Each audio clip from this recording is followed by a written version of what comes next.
Hello everyone. धातु अधातु chapter के अंतर्गत हमने पढ़ लिया है विभिन्न धातुओं का निष्कर्षण कैसे किया जाता है। वैसे धातु जो सक्रियता श्रेणी में ऊपर होते हैं, मतलब अधिक सक्रिय धातुओं का निष्कर्षण कैसे होता है, मध्यम सक्रियता वाले धातुओं का निष्कर्षण कैसे होता है, और वैसे धातु जिनकी सक्रियता बहुत कम होती है उनका निष्कर्षण कैसे किया जाता है, ये सब हम पिछले क्लास में पढ़ लिए हैं।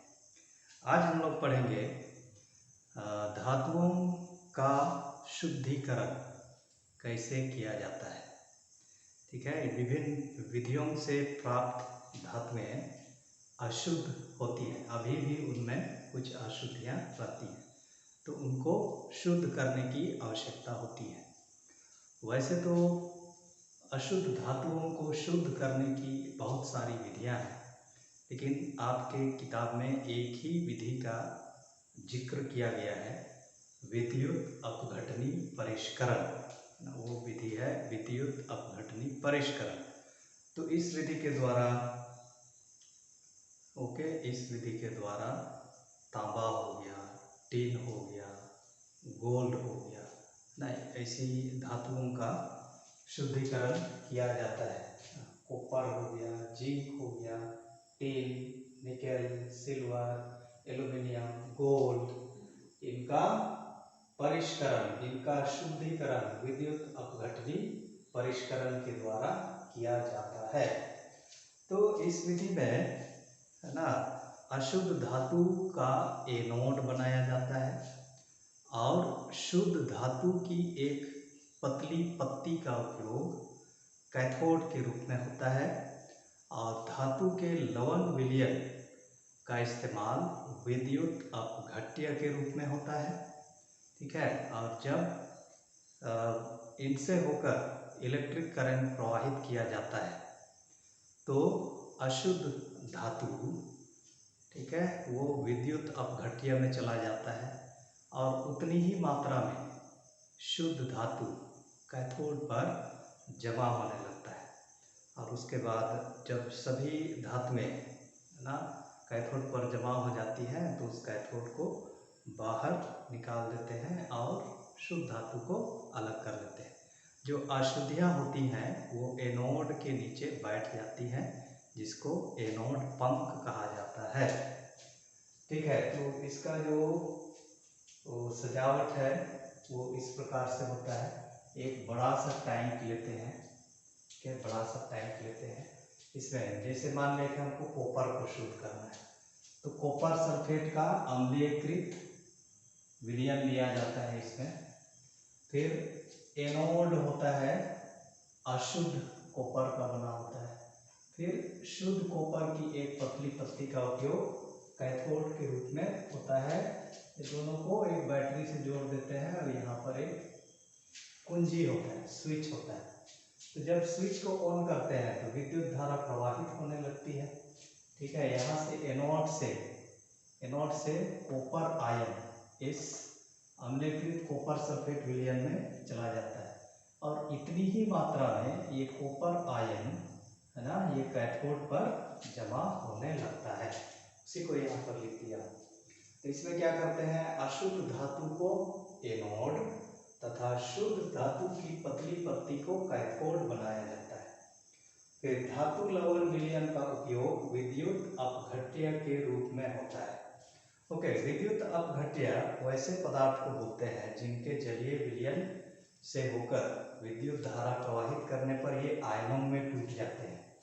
तो यहाँ पर हमने उदाहरण लिया है कॉपर का शुद्धिकरण, कॉपर का परिष्करण। तो यहाँ पर जब कॉपर सल्फेट का जलीय विलयन बनाया जाता है तो यह कॉपर 2+ और SO4 2- में टूट जाता है। तो विद्युत धारा प्रवाहित करने पर एनोड पर स्थित अशुद्ध धातु विद्युत अपघट्य में घुल जाते हैं और इतनी ही मात्रा में शुद्ध धातु कैथोड पर निक्षेपित हो जाती है, जमा हो जाती है। उसको टेक्निकली बोलते हैं निक्षेपित हो जाना। अब इसमें जो घुलनशील अशुद्धियाँ होती हैं ये विलयन में चली जाती है, और अविलेय अशुद्धियाँ, जो अघुलनशील अशुद्धियाँ होती है ये एनोड के नीचे बैठ जाती है और इसको बोलते हैं एनोड पंख।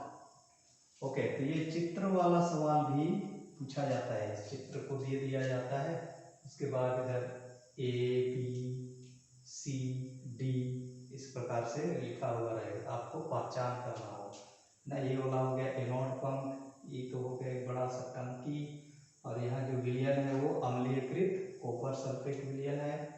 ओके, ये हो गया एनोड जो प्लस इलेक्ट्रोड होता है, इसको बोलते हैं एनोड, और जो नेगेटिव इसको बोलते हैं कैथोड। तो ये जो अपचयन, अपघटनी, अपघटन, वैद्युत अपघटन, ठीक है, एनोड पर होता है उपचयन और कैथोड पर होता है अपचयन। तो अपचयन प्रक्रिया के फलस्वरूप शुद्ध धातु कैथोड पर जमा होने लगता है। ठीक है, इसी का स्पेसिफिक एग्जाम्पल हम लेते हैं जो कि यहाँ चित्र में दिया हुआ है। तो जैसे कि हमको कॉपर को शुद्ध करना है, क्या कॉपर को परिष्कृत करना है, तो इसमें जो एनोड बनाते हैं ये होता है अशुद्ध कॉपर का, अशुद्ध कॉपर का होता है। ठीक है, अशुद्ध कॉपर का बना होता है, का बनाया जाता है। और कैथोड होता है, कैथोड शुद्ध कॉपर की एक पतली पत्ती, एक पतला प्लेट होता है। ओके, और वैद्युत अपघट्य होता है, वैद्युत अपघट्य ये होता है कॉपर सल्फेट का, कॉपर सल्फेट का अम्लीयकृत, अम्लीयकृत विलयन, अम्लीयकृत विलयन। तो जब विद्युत धारा प्रवाहित की जाती है तो एनोड पर उपचयन की क्रिया होती है। ठीक है, उपचयन की क्रिया होती है। तो इसमें तो है कॉपर हमारा, एनोड पर कॉपर है, अब ये सॉलिड है तो कॉपर का उपचयन होता है। इलेक्ट्रॉनिक संकल्पना के अनुसार उपचयन वह प्रोसेस होता है जिसमें कोई स्पीशीज इलेक्ट्रॉन का त्याग करता है। तो ये कॉपर क्या करता है, 2 इलेक्ट्रॉन का त्याग करता है। ठीक है, कॉपर आयन बनता है, 2 इलेक्ट्रॉन का त्याग होता है। ओके, कैथोड पर अपचयन होता है, किसका अपचयन होता है, इसी कॉपर आयन का अपचयन होता है। ठीक है, लेकिन ये कॉपर आयन ओके यहाँ से यहाँ आता है उस समय, ये जो कॉपर आयन है इसका, ये जो जलीय विलयन में है अभी, ये क्या करता है, 2 इलेक्ट्रॉन को ग्रहण करता है और कॉपर में बदल जाता है। ठीक है, और ये जो कॉपर होता है ये शुद्ध कॉपर होता है, शुद्ध कॉपर होता है। तो इसी को बोलते हैं विद्युत अपघटनी परिष्करण।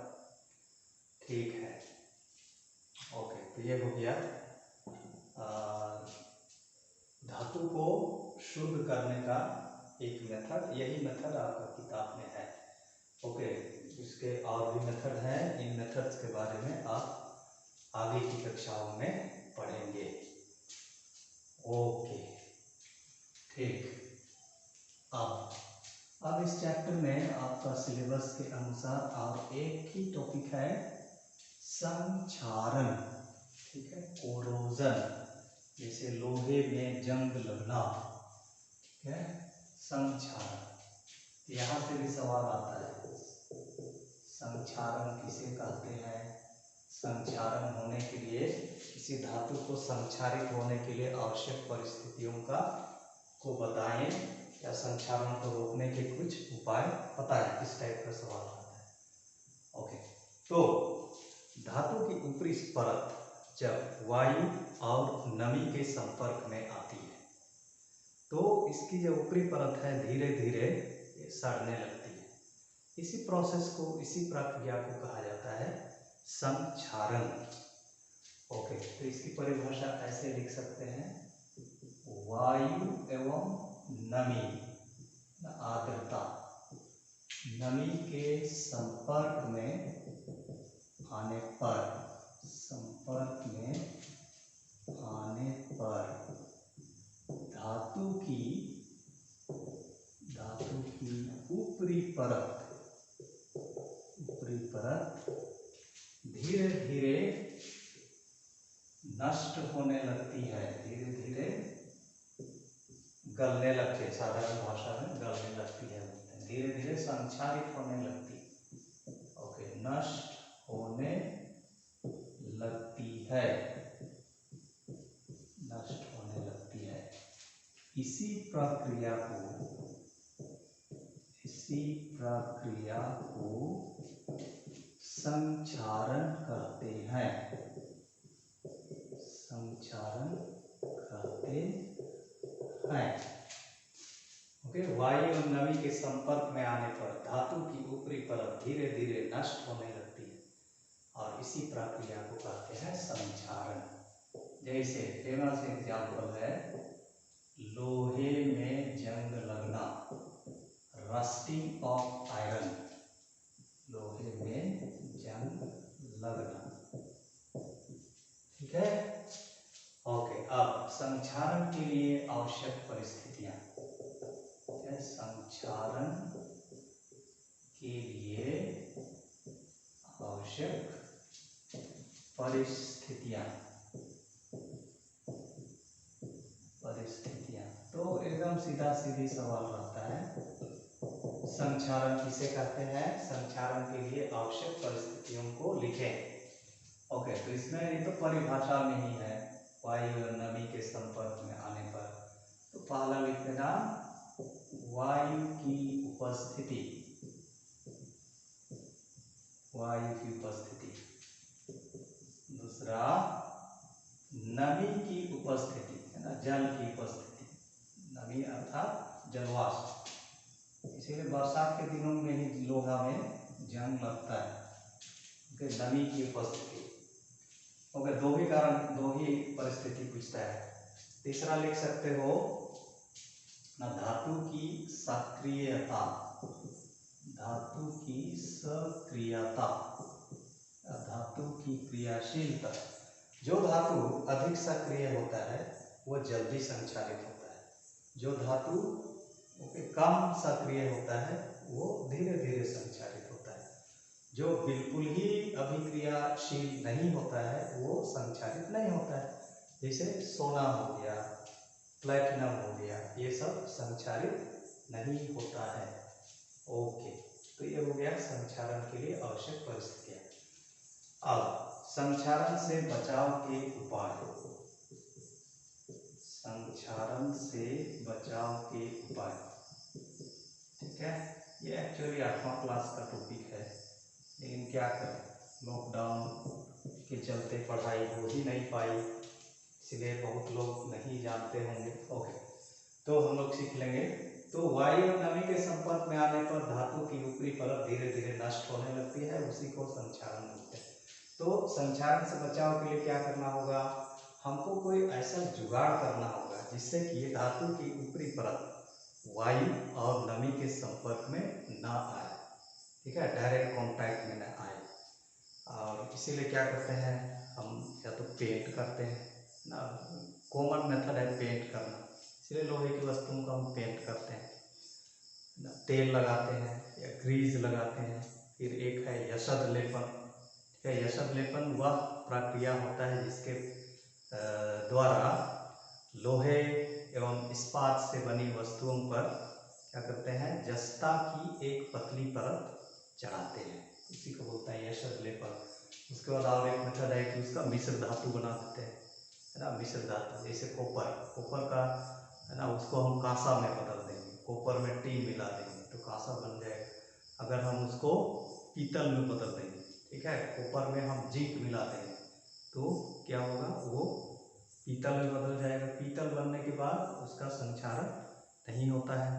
ओके, इसी प्रकार लोहा को हम क्या करते हैं, स्टील में बदल देते हैं, जंग रोधी इस्पात में, स्टेनलेस स्टील में, तो वो संक्षारित नहीं होता।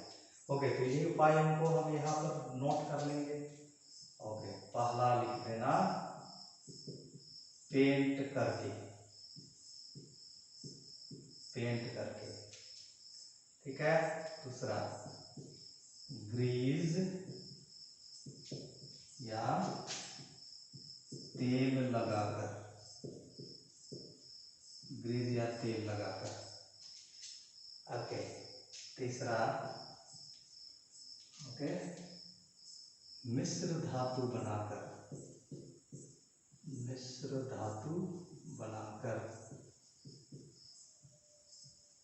मिश्र धातु बनाकर, ठीक।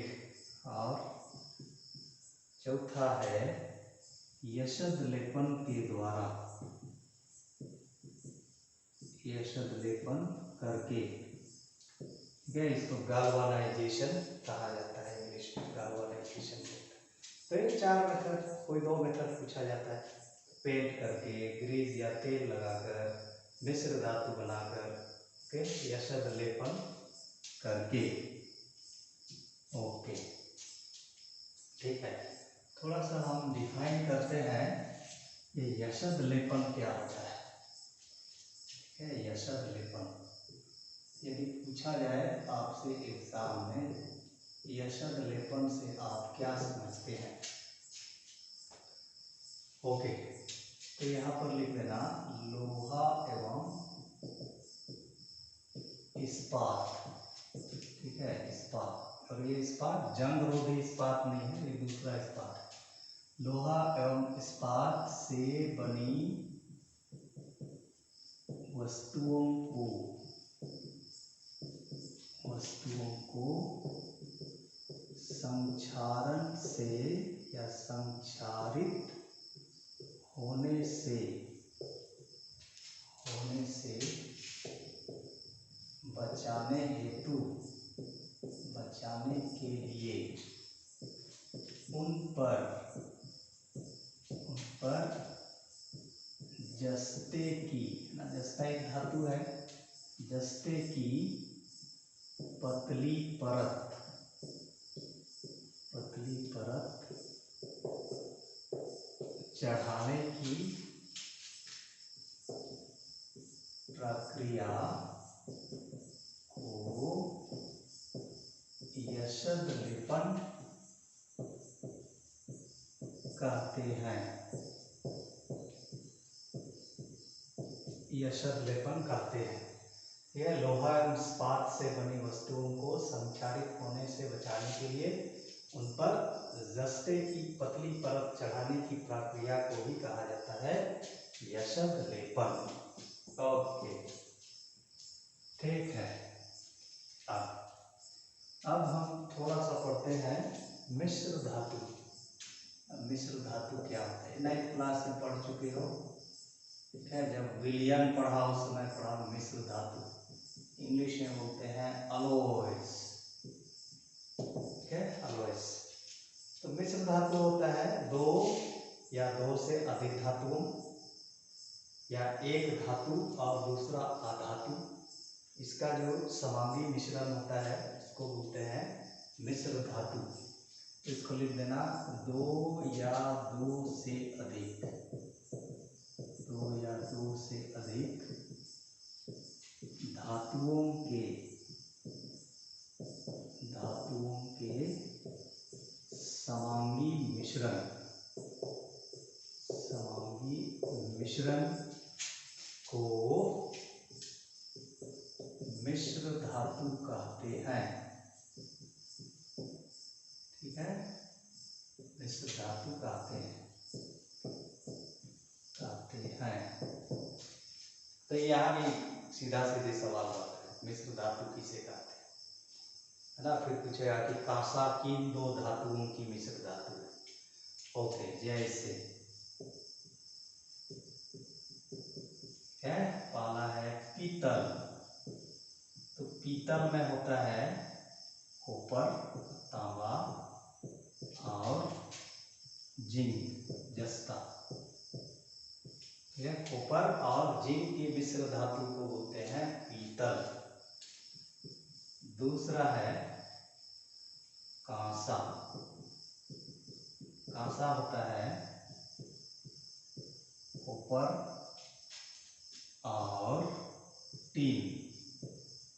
क्या कॉपर और टीन की मिश्र धातु होती है। यही दो में से, हाँ और एक ये तीन में से आपका एग्जाम में सवाल आता है। क्या सोल्डर, सोल्डरिंग करते हैं। सोल्डरिंग, जैसे आपका मोबाइल खराब हो जाता है, उसका वायर का कनेक्शन टूट जाता है, उसको सोल्डरिंग करके जोड़ते हैं। ये जो सोल्डर होता है ये होता है लेड और टीन। लेड और टीन की मिश्र धातु को बोलते हैं सोल्डर। ओके, इसी प्रकार ओके, जैसे जंग रोधी इस्पात, जंग रोधी इस्पात। ओके, जंग रोधी इस्पात में होता है तुम्हारा लोहा, लोहा होता है, फिर निकेल होता है। ओके, कार्बन तो होता ही है, कार्बन होता है, क्रोमियम होता है, क्रोमियम। ओके, इसके अतिरिक्त थोड़ी मात्रा में मैंगनीज भी मिलाते हैं। ओके, तो ये चार प्रमुख है, लोहा, निकेल, कार्बन और क्रोमियम। तो एग्जाम में सवाल कैसे सवाल पूछा जाता है कि स्टेनलेस स्टील में कौन सी अधातु होती है। ये भी धातु है, ये भी धातु है, लेकिन कार्बन तो अधातु है, तो ये कार्बन इसमें अधातु होता है। ओके, ठीक। तो पीतल, पीतल से वाद्य यंत्र बनाए जाते हैं, झांझ, करताल, है ना, ये सब, ड्रम सेट सब बनता है। कांसा, कांसा से बर्तन बनाए जाते हैं, मूर्तियां बनाई जाती हैं। तो पूछता है कभी कभी इसका उपयोग, तो ये सब तो आप जानते हैं। ओके, ठीक। ओके, तो दो या दो से अधिक धातुओं के समांगी मिश्रण को मिश्र धातु कहते हैं। और ये है कुछ उदाहरण। तो यही 3-4 में से ही आपका एग्जाम में सवाल आता है, जब भी आता है ये मिश्र धातु के बारे में। ठीक है, तो ये ना केवल आपका मैट्रिक में, लेकिन ये सब नौकरी वाली परीक्षाओं में भी आते हैं, तो इसको बढ़िया से याद कर लेना। ओके, मिश्र धातु में और एक टर्म है जिसको बोलते हैं अमलगम। अमलगम, अमलगम, अमलगम ऐसी मिश्र धातु होती है जिसमें एक धातु होता है पारा, उसको बोलते हैं अमलगम। ओके, वैसी मिश्र धातु, या इसको मिश्रातु भी बोलते हैं, मिश्र धातु को मिश्रातु कहा जाता है। वैसी मिश्र धातु जिसमें एक धातु पारा या मरकरी होती है, पारा होती है, उसे अमलगम कहते हैं। आसान सा है, अमलगम कहते हैं। ठीक है, जैसे अगर हम कहते हैं जिंक अमलगम, जिंक अमलगम, तो ये होता है जिंक, जस्ता, और मरकरी या पारा का मिश्र धातु, इसको बोलते हैं जिंक अमलगम। ओके, फिर अगर हम बोलेंगे लेड अमलगम, लेड अमलगम, तो लेड अमलगम होता है लेड और पारा का मिश्र धातु, ठीक है, लेड और पारा का मिश्र धातु। ठीक है, तो ये हो गया संक्षारण एवं संक्षारण से बचाव के उपाय। इसमें से एक उपाय था मिश्र धातु बनाकर, तो हमने मिश्र धातु को भी पढ़ लिया है ना। ये दो या दो से अधिक धातुओं का समांगी मिश्रण होता है, एग्जाम्पल भी हमने देख लिया। फिर उसी के अंतर्गत एक आता है अमलगम, जो ऐसा मिश्र धातु होता है जिसमें एक धातु नेसेसरीली आवश्यक रूप से पारा होता है, मरकरी होता है, उसको बोलते हैं अमलगम। तो इस प्रकार से ये चैप्टर समाप्त हो जाता है। अब हम अगले क्लास में इसके प्रश्न अभ्यास करेंगे, या बुक के बीच बीच में जो सवाल दिया है उन सवालों का जवाब हम लिखने की कोशिश करेंगे। ठीक है, आज के लिए इतना ही, बाय।